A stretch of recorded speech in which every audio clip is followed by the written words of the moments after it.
Hello, everybody. Welcome back to another episode of whatever this is called, the podcast where we slice and dice pop culture, throw it on our face, and talk to you through those masks.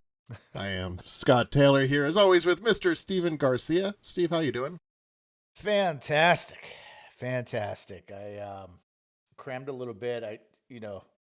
Old man brain.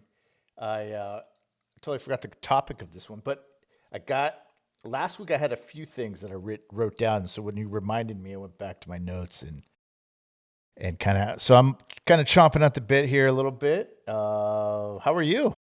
Good. I'm good. I'm excited to talk about this. It's October, so we're going to talk about something spooky and something realistic too. Kind of two aspects of it. This week we're diving into the darkest corners of pop culture, the world of serial killers. And not the Netflix thumbnail kind that your aunt binge watches with a glass of wine. We're talking about the real ones, the Gacys, the Bundys, the Dahmers, and the handful of actors who somehow thought, yeah, I could spend a few months inside that guy's head.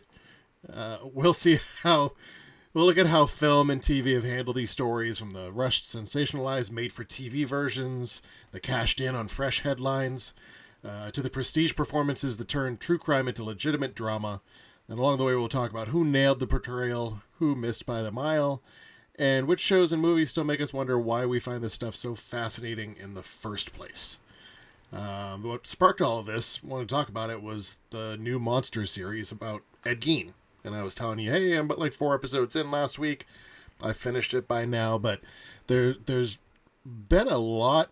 Yes, over the years, there's been a lot about serial killers, but it feels like true crime has really grown into its own the past, maybe 5 years, maybe since COVID started? Yeah, COVID was a big, I think since people were isolated, they were taking walks and by themselves and hanging out by themselves. I think that's what kicked it off, because that's when I first started hearing about it more and more. But yeah.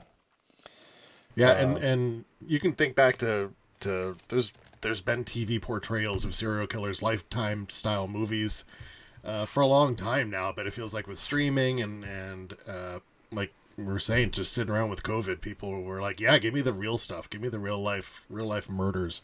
Show me what humanity does to each other." Yeah, definitely.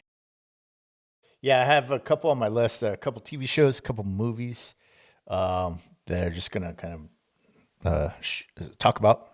So yeah. Go ahead, kick it off, Scott. I want to hear what you got to say about this stuff. Yeah, so let's start going through kind of some of the real killers and their portrayals. Okay. And maybe those will hit on some of the ones that you want to talk about, and we can dive right in there. I was going to start off with John Wayne Gacy. John Wayne Gacy killed a bunch of people, buried them. He portrayed as a clown, for parties in his neighborhood, that sort of thing. And probably one of the best performances of a serial killer, like most realistic to me, to the real life person, is To Catch a Killer in 1992, which is good old Brian Dennehy. Oh, I didn't see that one. You haven't seen that To Catch a Killer? No. Oh, wow. Yeah. Okay. So Brian Dennehy plays him, and he does it's really well. He's just creepy, but very subtle. Turns it on when he needs to. You also had Mark Holton played Gacy in 2003. Yeah, that's the one I remember. Yeah, that's the one I remember. And then there was William Forsythe played him too in 2010. But Dennehy to me is like the 8213 Gacy House, right? Is that the one? I'm looking up here. I'm looking him up right now. Yeah, I'd never seen. Gacy was never really a big favorite. I mean, not to have favorites, but now you're on a list. Congratulations. Hold on. That makes two. Hey, that makes two. That makes get two. Get him out of the cellar. Okay. Yeah. I mean, well, go ahead. I didn't want to interrupt. No, go for it. What do you got about Bundy? I like when he scored 3 touchdowns in one game. No, go ahead. I want to tell me about Catch a Killer, because that's one I'd never really seen. I don't. Brian Denny. I think it was a TV one. Yeah. Catch a Killer. Let's see. I'm sure there's been other shows called, yeah, there's like an actual TV series called To Catch a Killer. Oh, so he Dennehy. played. Oh, he was the detective. No, he played John Wayne Gacy. It was a TV miniseries in 1992. Yeah. It's a Oh, two-part Jesus. television film from 1992. Television film, remember those? Dude, I think I was talking to you about my In the Line of Duty, the FBI files. Those movies in the late 80s were awesome. Let's see. Because 78. Oh, he was in the 70s. I was thinking he was more in the 60s. See, this is why I'm not John Wayne Gacy. I'm not really familiar with his work. But let's see. Yeah, 78 does not depict his early life. Okay. Wow. This is something I got to go see because I don't know. I haven't really seen. Yeah, and I know you appreciate Dennehy, so Yeah. you'll appreciate this one. And a coked out Brian Denny. What's he saying about character actors? Who gives a fuck what we eat or what we look like? Well, I'm going favorites and all this. I can't talk that Go way. for it. But the one that really kind of got me interested in, and there was a few kind of things about movies about him, was Ted Bundy. And I know that High School Musical guy, gosh, old man. Zac Efron. Zac Efron portrayed him. An extremely wicked, shockingly evil, and vile in 2019. Yeah. And at the same time, they had Netflix had a documentary on Ted Bundy. Let's see. He ended up, his active years were in the 70s, roughly like 74 to 78. He actually confessed to like 30 murders, I think it was. Let me see my notes. 30 murders. He was in Washington, Oregon, Utah, Colorado, Idaho, and Florida.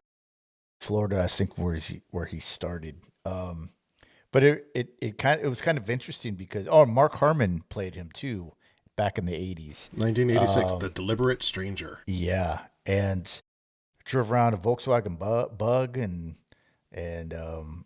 just kind of used his charm. He was a good-looking guy, so he used his charm on the women for disarming them with his charm and stuff. He would render them unconscious and then transport them to a secluded place, like a gentleman. Yeah. There was also a story. I can't remember what it was. I think he was on. Somebody was supposed to go on a date with him. I can't remember. I'll look up the story. It just hit me now. But it was supposed to go on a date with him, and she ended up canceling, and it ended up. I think the story is, from what I can remember, she gets hooked up with him. He invites her to go hiking because that's usually where he would do his deed. She said, "No, I don't really know you all that much. Sorry, I can't make that." So he invites somebody else. They go hiking. He ends up killing her, and it was Ted Bundy. And so it was just he was just more of like he was like the first serial killer that I can remember. Him and another person, which is on my list, I'll get to, but he ends up dying in, 1989 at Florida State Prison through electrocution. Wow. God, what a way to go. He was executed after being convicted of multiple murders. And yeah, January 24th, 1989 is when he died. Conversations with the Killer, Ted Bundy tapes, Netflix. That was the documentary that I saw. They use actual tapes, video tapes. Then there was Ted Bundy in 2002, a biopic by Matthew Bright. Ted Bundy, American Boogeyman, 221. I think that's kind of when the whole boom. I don't know why. Maybe it was some sort of anniversary or something. But then also Extremely Wicked, like what you were saying about Zac Efron. So yeah, I mean, I think he's kind of pretty evil. Not as evil as some other people, but it's amazing to me how you can kind of, there's switches in everybody. And some people just know not to flip certain switches. And then there's people that don't care and they'll flip any switch. And it's crazy. I don't know, the things that people do is really dark, and I think he was one of the darkest on my list, anyways. So yeah. You ever have one of those light switches in your house growing up where it always had to like stay in the on position and they just put like tape over it or something like When that? I was a kid, I have one right now in the living room. I have it taped so it doesn't. Just to remind you, no, this stays on. This is like, we need this one on all the time. It's like that. Some people just have that tape over the switch, and it's like, doesn't affect me. There are two more Ted Bundy portrayals I wanted to point out. Okay. 2004, The Riverman with Carrie Elwes. I never know how you say Carrie Elwes from Princess Bride and Saw fame. Oh, wait, Princess Bride. Who was he? Carrie Elwes. Oh, Carrie Elwes. Okay. Elwes. Yeah. Elwes. So he played Bundy on Death Row. And then one I found interesting, very short portrayal of Ted Bundy, but James Marsters from Buffy the Vampire Slayer. He played Spike on Buffy. Really? Yeah. It was called The Capture of the Green River Killer in 2008. Green River. Oh, Green River. Okay. And I thought so you were talking about Ted Bundy. Yeah, he played Ted Bundy, but he was like helping the FBI find somebody. Like they do this a lot, and they did it then with that. But they were like, "Oh, let's use a serial killer to try to help us figure out the mindset of this person." And that was the whole Mindhunters show. Did you watch Mindhunters? I did. I watched a little bit. I thought that was very graphic, and not just graphic in the violence that they were portraying, but also graphic in the way that the whole thing was. Like even the detectives, the lives that they led, it showed them, and it was just really graphic TV show. So it was hard to watch, but I did watch a couple. I think I watched a couple of the episodes in the first season. Yeah, it was interesting. Yeah, we'll get into that a little bit further, because there's some portrayals of serial killers in there that are just amazing, just really well done. They're brief, and they're not the star of the show, but they're just really well done. Well, and they would take the transcripts from like their jailhouse cell interviews, and they would use them as they would recreate. It was really interesting. I liked it. Yeah, it really got you into the background of the FBI and trying to get into people's minds. But then they add that into a lot of other movies now where it didn't really happen, where these serial killers, these famous serial killers, are like helping figure out a case or something like that. Yeah. You know, and it's like Hannibal Lecter. Yeah, that's what I was going to say. Helping to find Bill. And even in this most recent one, Ed Gein, right? They do that in, spoiler alert, in one of the last episodes, like they have him help try to find Ted Bundy. And that never happened. It's sensationalized. The whole Ed Gein monsters has a lot of sensationalism to it. It's not as matter of fact and by the book of what his life was, and because there was some gray areas there. And of course it's television, right? They're gonna fluff up stuff to keep you entertained and to fill in those holes in the story that people just don't know. Yeah. I did watch the first episode of that. It's really intense. I mean, it was kind of, it's one of those few TV shows where I watched it and I was like, gotta go take a shower or something, or watch some cartoons. Charlie Hunnam did a great job. Like, at first you see it and I go, oh, that's Charlie Hunnam acting. And then you give it 30 minutes or so and you're like, you don't even see him anymore. Yeah, that voice he uses too. Oh, hello. Hey. Yeah. Yeah. Very meek. But Ed Gein was played a couple other times. In 2000, he was played by Steve Railsback. And then there was a pure slasher sensationalism movie called Ed Gein, the Butcher of Plainfield. And he was played by Kane Hodder of Jason fame. Yeah. Kane Hodder's played multiple serial killers in these like slasher type flicks. Yeah. Oof. Oh, all right. Who else do you want to talk about? How about the Night Stalker, Richard Ramirez? That was another one I remember when I was a kid. That was in the early to mid 80s, and that was basically down in LA. Netflix also had another documentary, it's a four episode documentary on this guy that I had watched. And what really kind of drew me to this is not only the viciousness of Richard Ramirez, but also like the police pursuit and the energy that they expended on trying to find this guy. Now, and I watched this kind of like miniseries thing, and it reminded me of like movies like Heat. Have you ever seen Heat? That movie Heat.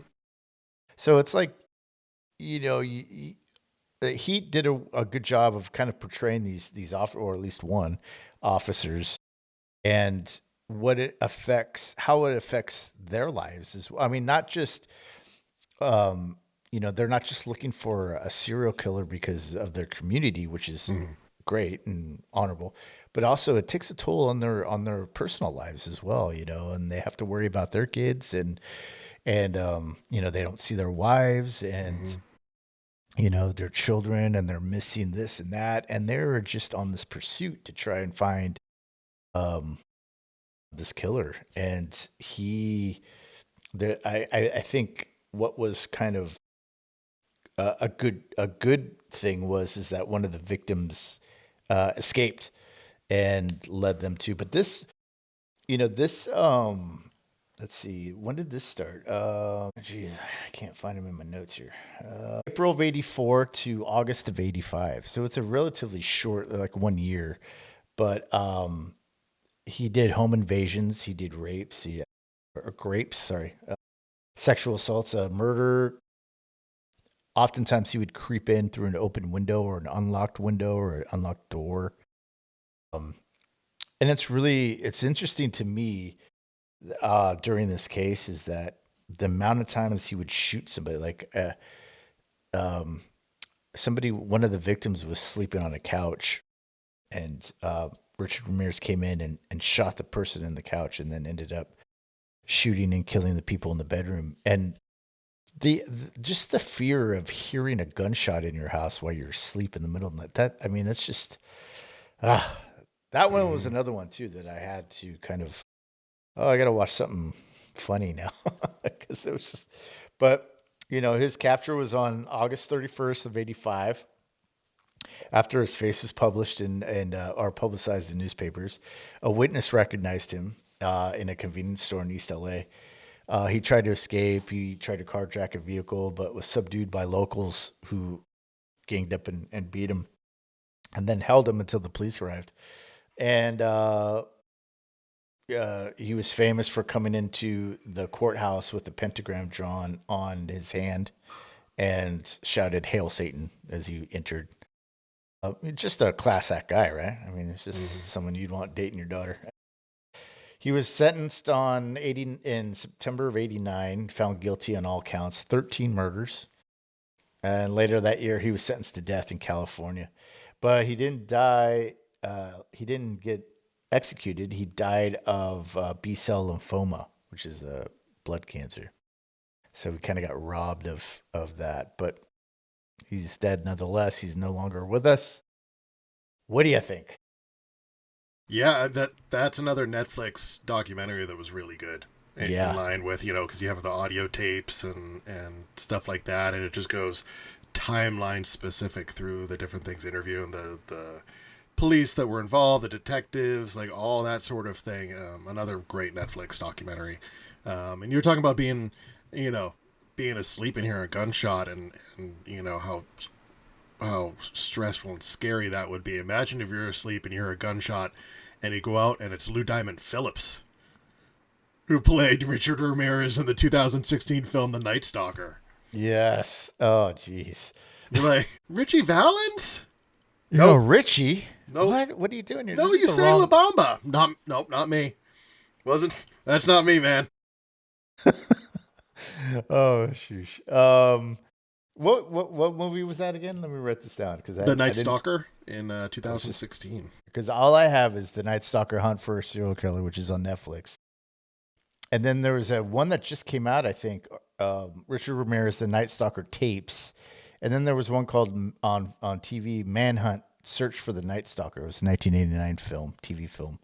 Yeah, those are the only three I found, or that I remember anyways. Yeah, it was not my Richie. All right. What do you got? One of probably the most famous of our generation, Jeffrey Dahmer. Oof. Right? What the fuck? Everyone knows Jeffrey Dahmer. When we were children, plenty of jokes made about, what type of shampoo does he use? Head and Shoulders.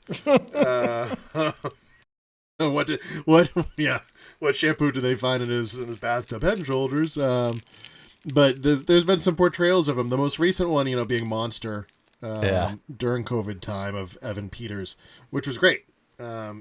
Portrayed really well, great acting there. But you also had Jeremy Renner play Dahmer in 2002, in a movie appropriately called Dahmer. Okay. And then there was another movie called My Friend Dahmer in 2017. Yeah, 2017. That's the one I remember, yeah. Yeah, played by Ross Lynch, about his high school years. And that one, I think it takes a little more creative liberties with it. It starts with like a through line of a little bit of truth, but then they have to, go up and down from that just to keep the story going. Yeah. It's crazy. There's this Secret Life. The Secret Life, Jeffrey Dahmer is it's a 1993 American low budget, and it makes Jeffrey Dahmer look good. And when I mean look good, it has this like kind of soap opera looking guy as Jeffrey Dahmer. I was like, I think you're kind of missing the mark there. No, let's keep. Well, as soon as you got to like cable, right? You got to Lifetime Network and having all those outlets there versus just the big three. Yeah, you would have channels being like, yeah, let's make this for a low budget movie, just get it out there as quick as possible. And as much as you have movies nowadays that they'll release on streaming the same time as like real movies that come out, and they're very similar title and similar photo. It's very much like that. Like, let's just get this out because people want to hear about this story. And they would make a Lifetime movie of it, and it'd be out 2 months after something happened. Jesus. And the idea that like this guy was from the Midwest, I think it was a good cover for him because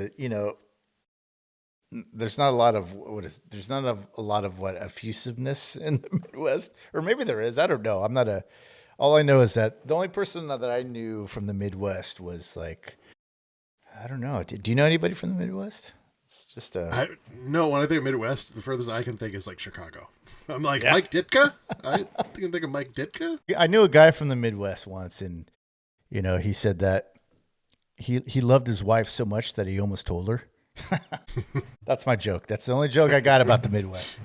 I don't know too much, but anyways, he's from Wisconsin.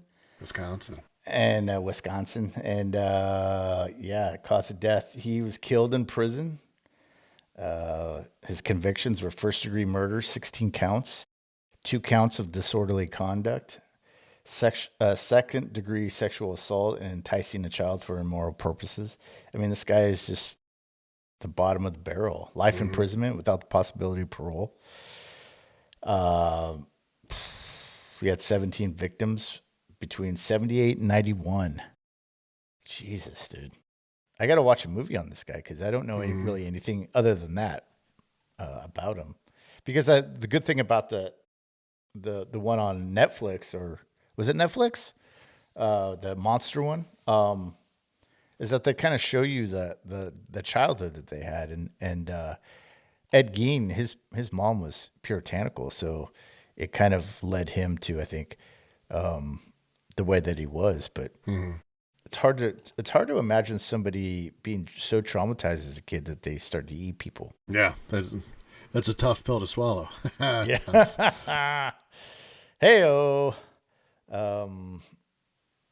So what else? Oh, what else? Is that yours that you said, Jeffrey Dahmer? Yeah, I threw Dahmer out there. I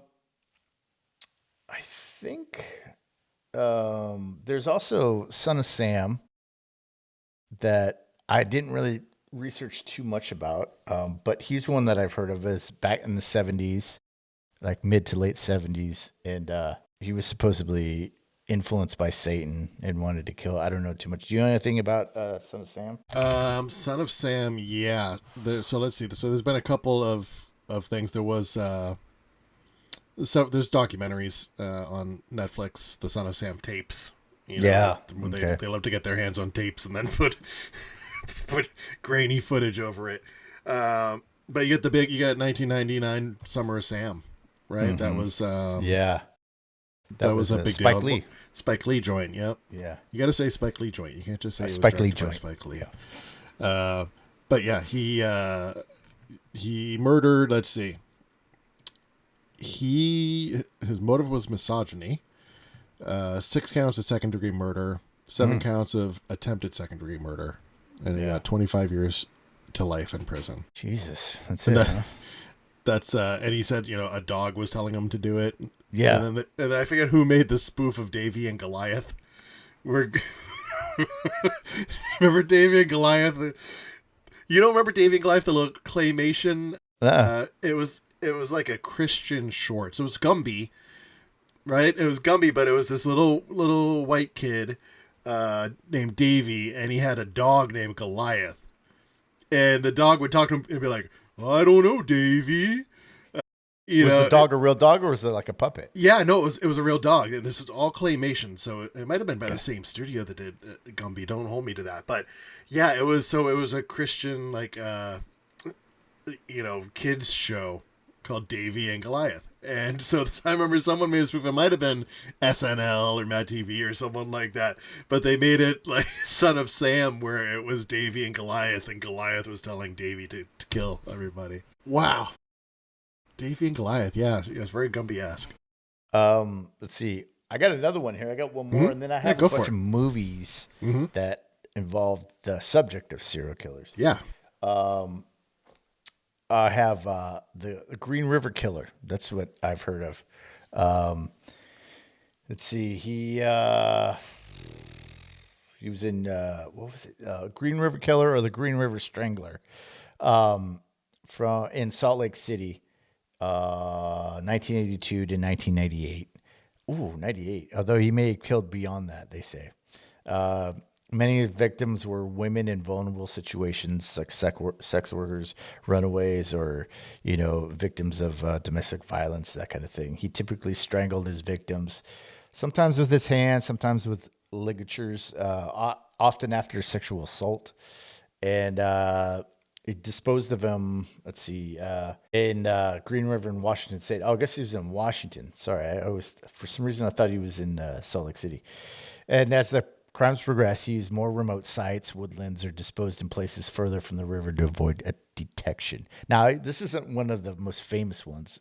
Again, I use that term in a really kind of loose way, but I heard of it because there was a band called Green River in Seattle, and I was like, why do they call it Green River? So that's where they found him through DNA forensic testing, and he was arrested on November 30th, 2001, and in Renton, Washington. So he was a Washington dude. He pleaded guilty to 48 counts, and since he pleaded guilty, he avoided the death penalty. So he's serving multiple life sentences without the possibility of parole. He in 2011 he confessed to a 49th murder after another body was discovered. Yeah, I mean he assisted the police in identifying and finding bodies, and another bottom of the barrel dweller.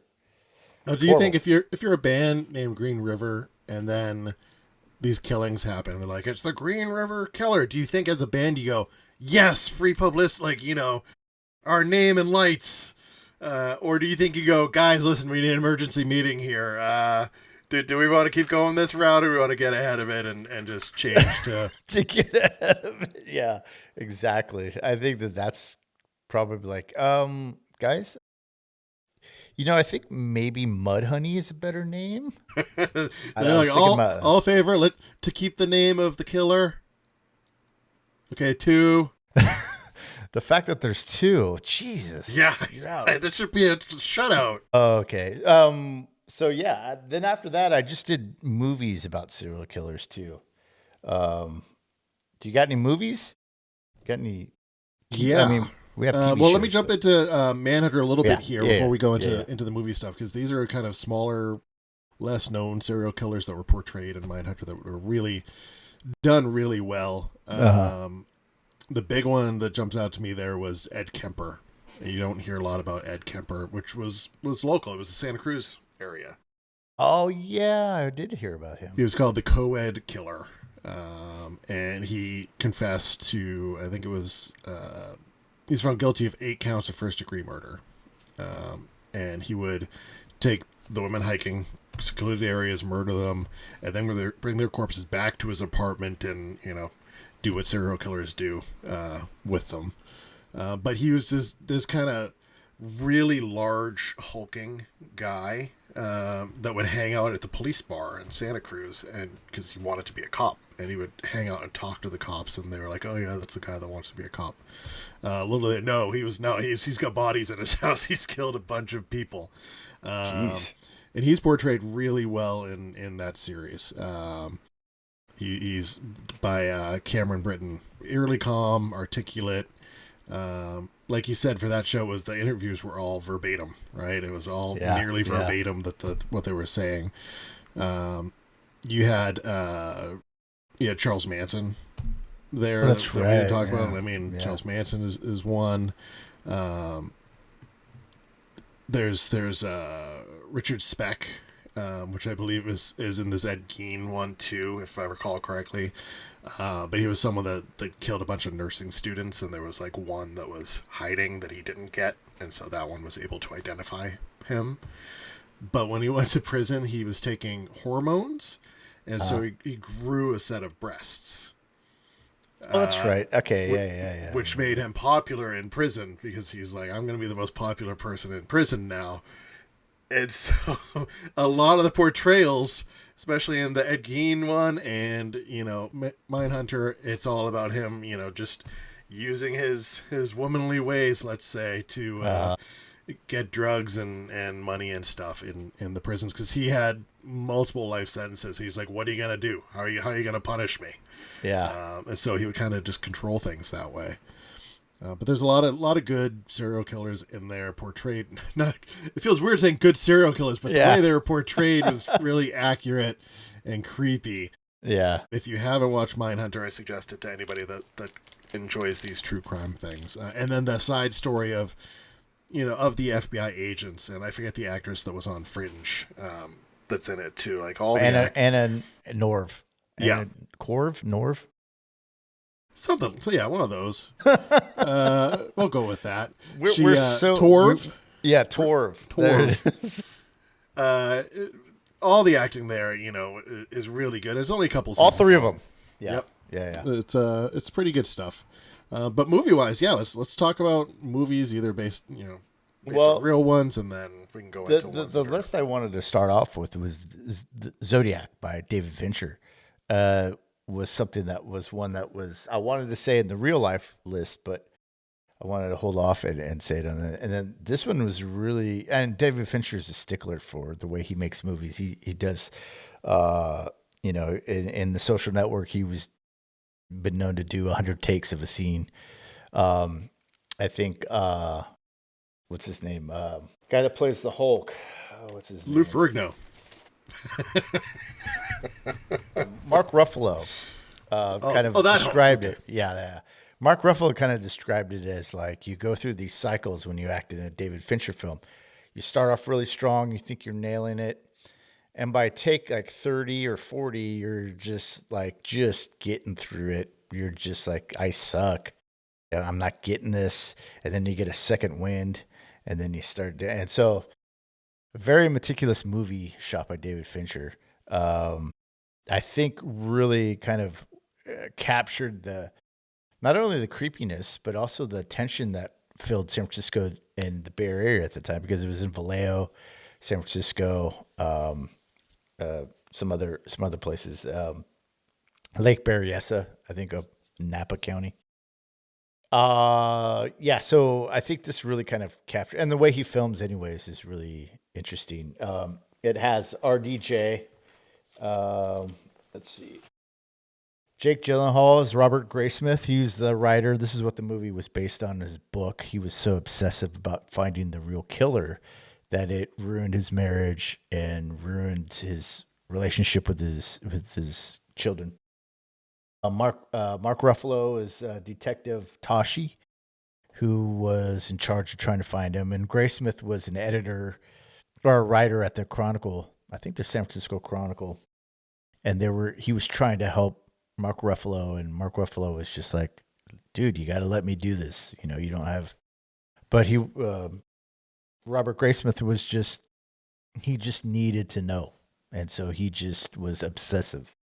RDJ was Paul Avery. He was another writer at the Chronicle who was an alcoholic, and this case actually kind of ruined him a little bit. Not a little bit, a lot.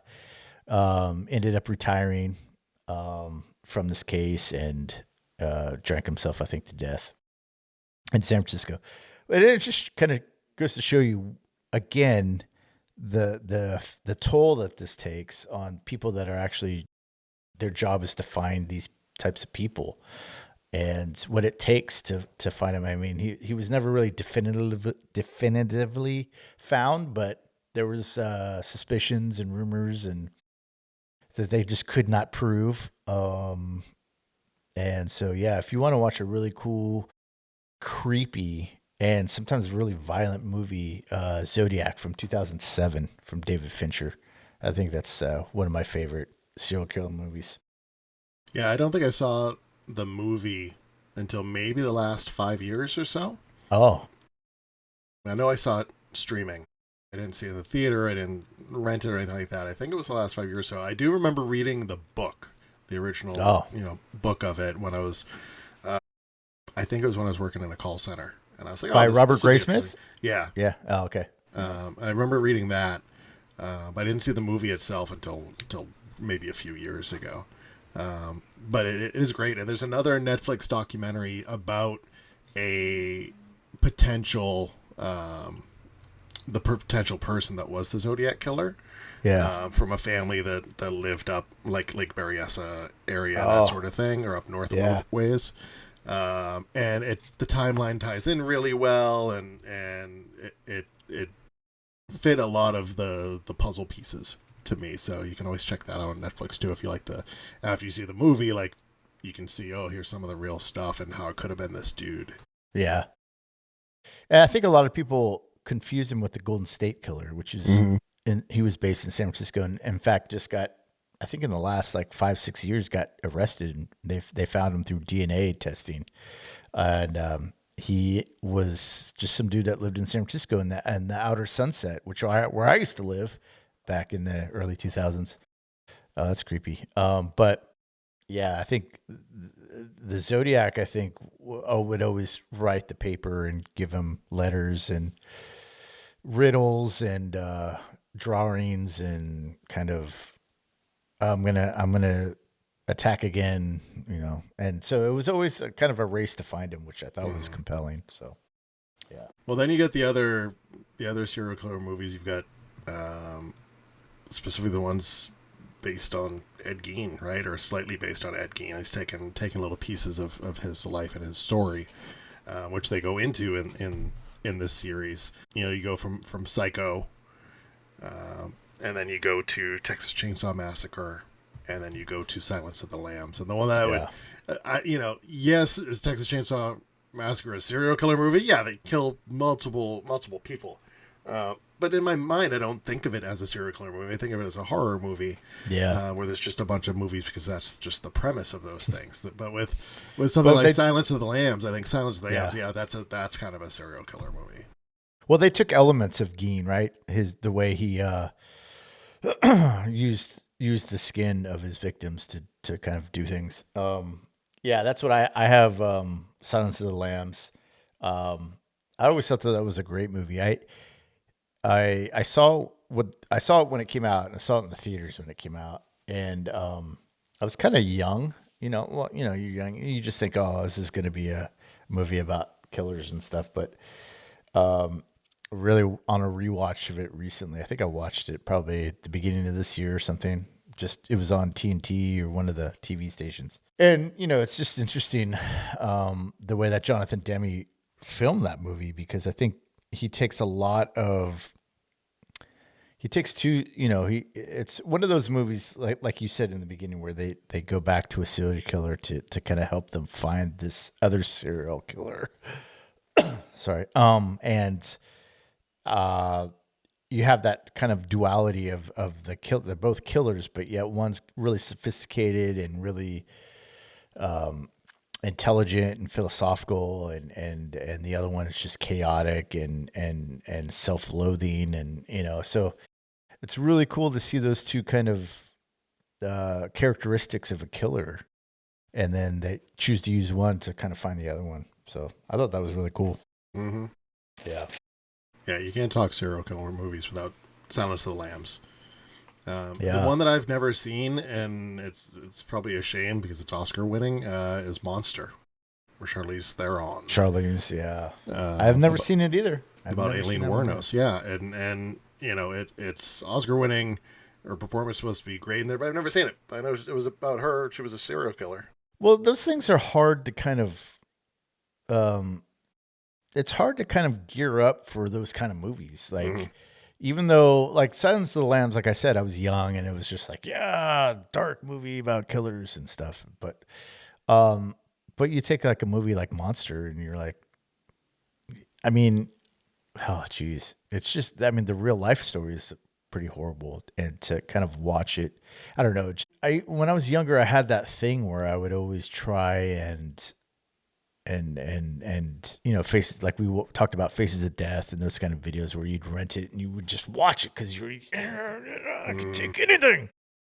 And as you get older, you're just like, I have no interest in disrupting any kind of peace that I have to kind of, because that just takes a lot out of you, man. And I only have so much time left. I don't want to spend it doing that stuff.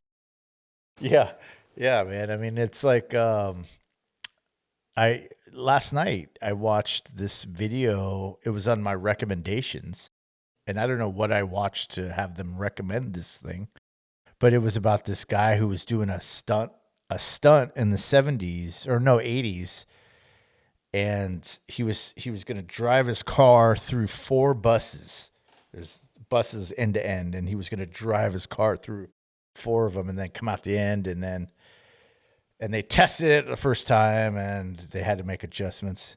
And then here we go. And the guy went through and he got decapitated because the second bus, they were supposed to be like this so he could drive through them equally. But the second bus was like, and so there was an edge there, and and it was just like a 5-minute video about this thing. And I was like, at the end of it, I had to watch something funny or something. This was like before I went to sleep. So it's like, it's just hard to gear yourself up to watch movies about, like, even now, like watching Zodiac, or that's what it was. I was going to say, my next movie was Seven by David Fincher, about the 7 deadly sins. I couldn't, at the end of it, you're like, it's like, your body is like this the whole time. And so I'm just at that age, I think, where I'm just not, I'll check it out. I'll do like a TV show because it's like little chunks of time, but. Or if it's a new movie, but you're like, okay, well, if I'm going to do that, I'm going to watch a new movie about, that's going to make me feel that way versus something I've already seen and feel that way again. Yeah. Well, because new movies, you can go, it's an experience. You go to the theater, you get your popcorn, so you have that to lean on to kind of save you a little bit. But yeah, But Seven is great. Seven's a great, example of a serial killer movie. Yeah, that one is really cool. It was written by Andrew Kevin Walker, who did 8mm. Have you seen that movie? Mm-hmm. Yeah, that was. I think I saw that one in the theater. Yeah, I think so too. I think I did too. And so he was on to something with this one. This was his first movie, with Brad Pitt, Morgan Freeman, Kevin Spacey's John Doe. I mean, that kind of. That whole movie kind of encompasses the whole feeling about serial killer movies and people. It's constantly raining. It's dark. Even when it's sunny outside, there's still that element of cold and damp and darkness and just a kind of, I don't know. It's just the way that it's filmed kind of encompasses the feeling of evil and it's kind of this movie about good versus evil, and this cop who's played by Morgan Freeman, who's kind of weary, and he's on the precipice of kind of being the cynic, but he knows that he can't. If he crosses that line, then he's done for, So he's so unwilling to kind of take that step, even though he knows that people aren't good.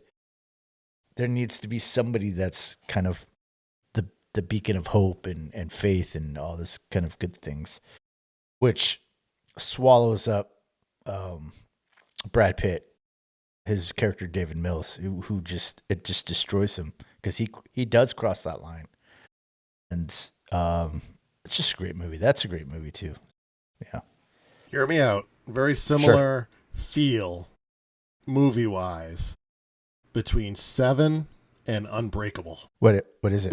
Like just the background of it, the entire thing just feels like heavy. Oh, yeah. Okay, I see what you're saying. Weighing you down, like you're like, oh, this is like a trudge. Like I feel like these people are going through so much and holding so much on their shoulders, and everything is wrong, but they're still kind of just going about their day to day and doing what they need to do. I haven't seen Unbreakable in a long time. I think I saw it in the theater, and I've seen it one other time, and that's it. I love it, but like my wife goes, she's like, it's just everyone's so sad. Yeah. And that's her response. I'm like, yeah, because it's like life, and that's why I like it. Yeah. Yeah. That's why I like Empire too. That's why Empire is my favorite movie of the Star Wars trilogy. Yeah, man. I mean, as a filmmaker, I think that's just your dream, is to kind of be able to invoke those kind of feelings and images, or feelings and kind of like, I guess feelings is the best word. And to kind of, when you watch it, that's what the characteristic that you take on when you're watching it. That's kind of like the goal, to do that. Yeah, I mean, I got a couple more. I got like another one example is True Detective, the first season. Have you seen that one? I haven't seen any of the True Detectives. No. Okay. Yeah, the first season is by far the best by any metric that you put out. It's the best. It's got Matthew McConaughey, Woody Harrelson, Bridget Moynahan is in there, I think. And it's just about it's about a serial killer in the South, and it, I don't know if you know T-Bone Burnett. He did the score for it too. So it just has this Southern Gothic feel, and it's about the backwoods of the South, right? So there's a lot of small towns, empty parking lots, rundown houses, where when you walk into a house, like you can smell the rot, it was just filmed beautifully. And the acting of it is just across the board, just unbelievable. It's great. And Matthew McConaughey kind of plays this cynical. He's tortured by loss in his life, and he gives these kind of monologues that are just deep and dark, and you see that. I don't know if you've seen that meme where Woody Harrelson's character Marty Hart is just like, "Will you just quit saying weird shit?" And that's basically the whole TV show. It takes place in 2012 and then in 1995. So in 2012, McConaughey and Harrelson are getting interviewed about the actions that took place when they were trying to find the serial killer back in 1995 when they first met. And so it kind of bounces back and forth. That's a great show. It's just a great show. I recommend seeing. And I know I'm recommending a lot of stuff to you, but when maybe in a year or two when you have time, like after you watch Justice League. Well, Justice League Dark. I was thinking when you were like, I gotta watch something, to take the edge off after watching this horrible stuff like a cartoon. I was like, what, the Justice League one where everybody dies? Oh shit! It's not that. It's just the way they die too. It's horrible. Yeah. That's I think that's all I got. I got that. Oh, I have a little thing on Dexter. Did you watch Dexter? No, that's another one that I think I'd enjoy if I went back and watched it.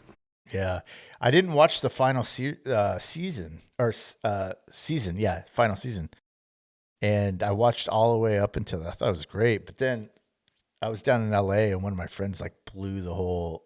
Oh, I can't believe they did this. I was like, dude, I'm still watching it here.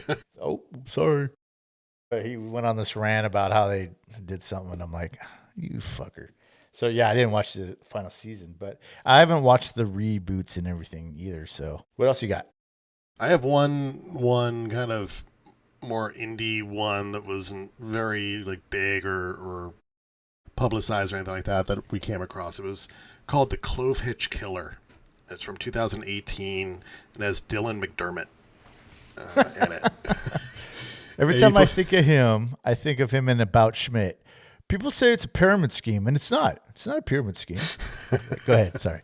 Well, in this, he's like a suburban church dad, but he's modeled after the BTK killer, which is big in that's another one during our time. Yeah. The BTK killer. That's brought up also in Mindhunter and other serial killer movies. But this one, he plays like a dad, average suburban dad, and his son kind of feels something's off about him. But he's the dad is a killer, and he'll go and kidnap women and when they're at their house, and will tie them up and do all sorts of stuff to them. So the kid kind of finds out, and what the kid does with the dad, and then then at the end there's this conflict between the son and the father, and you're like, ooh, what's going to happen here? But it was pretty good, as far as a serial killer movie goes. That's that light on the murder and everything, all that aspect of it. Yeah, it was pretty well done. Ah, what's it called again? The Clove Hitch Killer, like the clove hitch knot. Don't know anything about knots. Not a sailor. Are you? Are you a sailor? I was a Boy Scout. You're Boy Scout. That's what I can do a bow hitch. My favorite is probably Dawn. Huh. That's interesting. I wish I knew more about knots. So I would. Okay, Clove Hitch Killer. You know which one that I watched a lot that I didn't really bring up was the Iceman Killer. The Iceman. You ever hear of him? Richard Kuklinski? No. So the whole thing was that it started out as he fit. There's this series on HBO in the early 2000s that they interviewed him. So they'd have episodes. I don't know how many episodes they had. I think 3 or 4 maybe, where they would just talk about his killing. He started out the stereotypical, was killing animals when he was a kid. He was beat by his dad. His mom didn't really care about him. So he would just hang out and ended up killing like some bully, some gang member that he was always bullying him. And this is, I think, in the 60s, late 60s. And he ended up killing the kid. And he was like, oh, I don't have any. He realized he didn't have any feeling about it either way. And so he became kind of this contract killer for the mob. And, but then had a family. He had 2 daughters. He had a wife. They lived in, I think, Long Island. And, he would do these killings, and he told his family he was a salesman. So he'd be, he could leave for days, but he would make all this money, and they had a nice house and nice cars. But there was years that he just didn't have a lot of killings, I suppose. But his favorite way to kill people was to, he would knock them out. Well, this is before cyanide. He used cyanide a lot in his later killings, but the way he started was he would take, or I think his famous killing was he took people into a cave, he tied them up, and then he would let the rats come and eat him. And so he would come back like a week later, and the body would just be eaten, or like nibbled on, gnawed on all over, or whatever. I couldn't imagine going out that way. Other times he would just like, he had this new crossbow. He had never used a crossbow before. So he was driving. He had the crossbow on the passenger seat. And this is when they'd have the bench seats, in the front seat.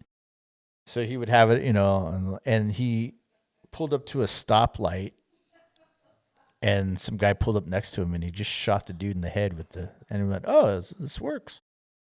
And did the same thing with like guns and shotgun. He would just pull up next to people and shoot them. And then he was just, and that's why they call him the Iceman, because he didn't have any feeling about him. And the way he was caught was they suspected him. They couldn't prove anything, but they had some undercover guy go and meet with him. And the undercover guy went into the bathroom and he put some cyanide in, and the Iceman, Richard, put some cyanide into his burger. And because that's how you started killing people. It was a lot less messy and didn't have to deal with like bodies and stuff. And fortunately that guy didn't eat they nailed him in the parking lot. And, so it was just that guy. I mean, again, I recommend looking that up on HBO, cause I'm sure they have it on HBO, but, they used to have it, and he would just sit there. They would interview him and he'd just be like, yeah. Uh-huh. And I just would, well, why'd you do it? I was bored, And then, he would talk about his family and he would get emotional. But he's like, can't cry. Almost got me. You almost got me. Dude was just crazy. There's the most recent one that I can think of that you may not think of as a serial killer movie, right? But I think we've talked about it a little bit before off air. Is 2024's Trap, the M. Night Shyamalan movie. Yeah, I haven't seen that. With Josh Hartnett in it. It was on HBO a couple months ago. I don't think it's on there anymore, but yeah. Is it good? Did you see that? I enjoyed it for what it was, and I like movies where they try to make you root for someone you shouldn't root for. And this is one of those because, as you can see in the trailer of it, he's a dad that brings his daughter to a Taylor Swift type concert. And the whole thing was a trap to catch a serial killer, and it turns out it's him. So now you're trying to figure out how is he going to get out of this thing. Like you think about a concert like that, and every exit's going to be blocked, and they're going section by section. So he's trying to get out of it. So you're kind of watching this kind of almost like Nick of Time with Johnny Depp, where he's trying to figure out how he's going to get out of not shooting this was it a presidential nominee at that point? I think. I can't remember the plot. And so he's trying to figure out how to get away from that. And this guy's trying to figure out how to get out and just get out with his daughter so he's not caught and exposed, while also letting his daughter have a good time. His daughter's supposed to enjoy this thing. And so that's a serial killer movie. You don't see him, slicing up a lot of people, but he is a serial killer, and it's more about the end aspect of it. Jeez, I got to see that one. I heard a lot about it. I heard a lot of yays and a lot of nays. So I got when that happens, I got to be all right. I'll figure it out for myself here. Mm-hmm. Yeah, it's a Shyamalan movie. I mean, it has its little twists and stuff, but it's not a I see dead people type twist of things at the end. It's a fairly normal movie with just a couple turns. Somebody on Threads the other day said, kind of tweeted out like, she goes, I don't get this M. Night Shyamalan. It's almost like he says, man, I made one of the greatest movies of all time. Now I'm going to start making shitty movies now. So I feel like that's kind of like there was, he made The Sixth Sense, which everybody talks about. And it's one, it's a good movie. And I liked Signs. Signs was pretty good. That was his follow-up, I think, right? But then I also saw The Village, which it's okay. I liked some things about it, some things I didn't like about it. But after that, I just kind of didn't. And then Unbreakable, he made that too. And after those movies, I just kind of lost because he did The Lady in the Water. Mm-hmm. Yeah, he did those. And what about Paul Giamatti? I never saw manager. it. Yeah. So And they made Yeah. that other one about the fairies in the woods. I didn't. No, I don't know which one was that one. That one is The Watchers from 2024. Oh wow, I didn't know about. But that then one. there's the other two in the Unbreakable universe. Have you seen Yeah, those? it's no. But it's the one with that with McAvoy. yeah. There you go, McAvoy, James McAvoy. What? Yeah, because one of them had like Samuel Jackson and Bruce Willis at the end, right? Yeah, that Like one's Glass. Glass. The That's what it third one was Glass. So you got the first one is Bruce Willis and his story, origin story with Sam Jackson, and then you have the second one that's McAvoy, who is this psychotic, multiple personalities, keeping girls, in cages, and then the third one is like them fighting each other. And the big spoiler at the end of the second movie is that no one knew that second movie, that McAvoy movie, was in the same universe. Oh, okay. Yeah. Until there's an after credits scene, or maybe it was before credits, I don't know. But the very last scene, you see Bruce Willis watching the news at just a coffee counter. Yeah, place. yeah. Like I thought it was a bar or something. Yeah, coffee counter. And then you're like, oh man, this is the same universe. Which is great for people that loved Unbreakable, because it's like, that's great. Continue that story, man. Yeah, it was all about him, Mr. Glass, trying to find both. He's like, both ends of the spectrum must be there. Yeah. Well, that was the whole thing at the end of Unbreakable, right? Was that if you're somebody that can't be, hurt or broken or whatever, and he's like the opposite of that, then there has to be, what was it? There has to be, that was just the whole twist of that movie, right? Unbreakable. Yeah, Sam Jackson was the one that set up the train explosion, derailment, and all these plane crashes and all this stuff. Oh, I mean, Unbreakable to me was probably in my lifetime the first superhero movie. We always go back to superhero movies. The first superhero movies that was like realistic. Yeah. Real world superhero movie. Because that's before Batman Begins. Everything else before that was fantastical. Would you say that you like that better than The Sixth Sense? Yes. Yeah, I liked Sixth Sense. You get the twist one time. Like, that's it. But the rest of it is like, okay, it's fine. It's okay. Yeah. But I think Unbreakable, for a while, it was my sick day movie. And I'd throw it on whenever I had sick day, just put it on, and that's what I would watch. Yeah. Oh, okay. That's good. Yeah, I like Signs was that for me. Signs for a while there. I could watch that like whenever. I would get in these modes where I'd have to watch it again. It was just so good. Like I was like that with Ray. Remember that movie Ray about Ray Charles? Yep. For some reason, I love that movie, and I would just watch it over and over. I get it. Well, we don't want you to believe that M. Night Shyamalan murdered any people and skinned them. It's just tangents we go on here, whatever this is called.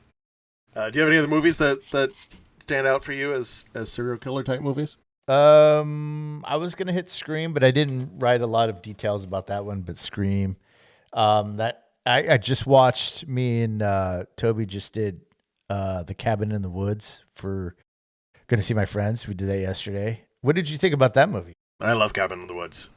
I think just the ending.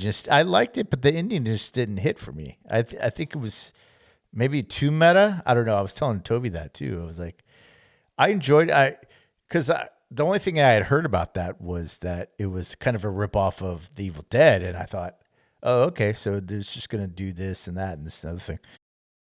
And I ended up telling Toby, I was like, well, I was just expecting horror. I wanted more horror in my horror movie.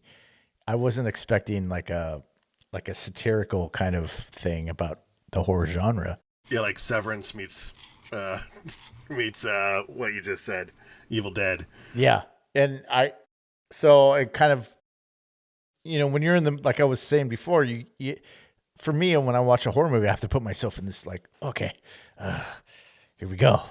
And then when it turned out the way it did, I was kind of disappointed, not in the movie, but just in the idea of like, oh, I wanted a horror movie, but it was good up until they go down into that thing. And then I was just like, okay, cool.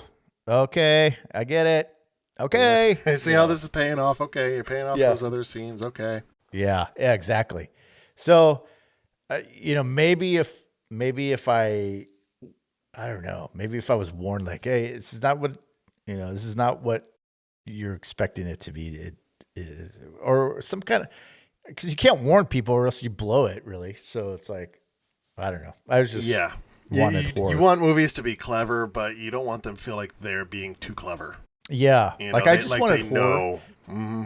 And if I were to know, like, oh, it's kind of like Scream, and that there's a kind of meta-ness to it, then I think I would have kind of got it, or got the ending more, or was prepared for the ending, I suppose.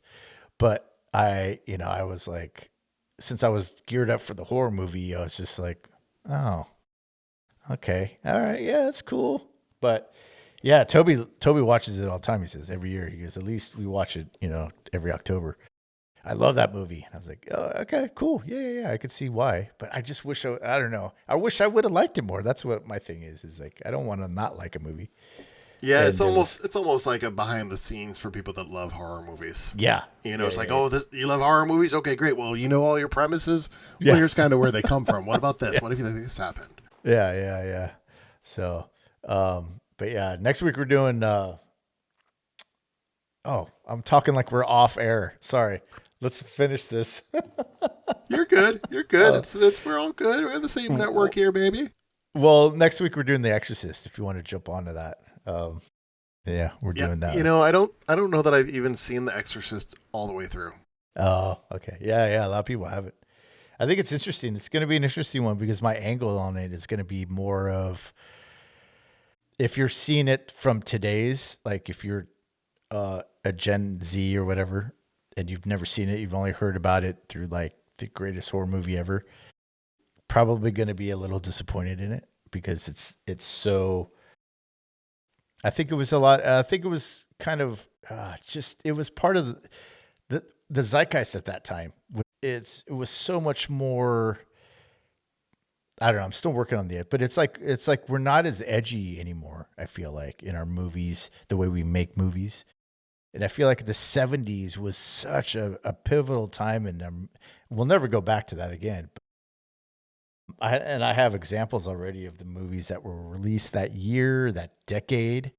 It's a power. I mean, the 70s was a powerhouse. I mean, you had pornography in theaters in the 70s, like it was just a different time. And I think, so if you go at it from a thing like, The Exorcist 2, Electric Boogaloo, whatever, that came out a couple years ago, I think that's they just missed the point of what an Exorcist movie is. And so, I don't know. It's going to be interesting. I have a lot to say about it. But yeah, if you want to jump on that.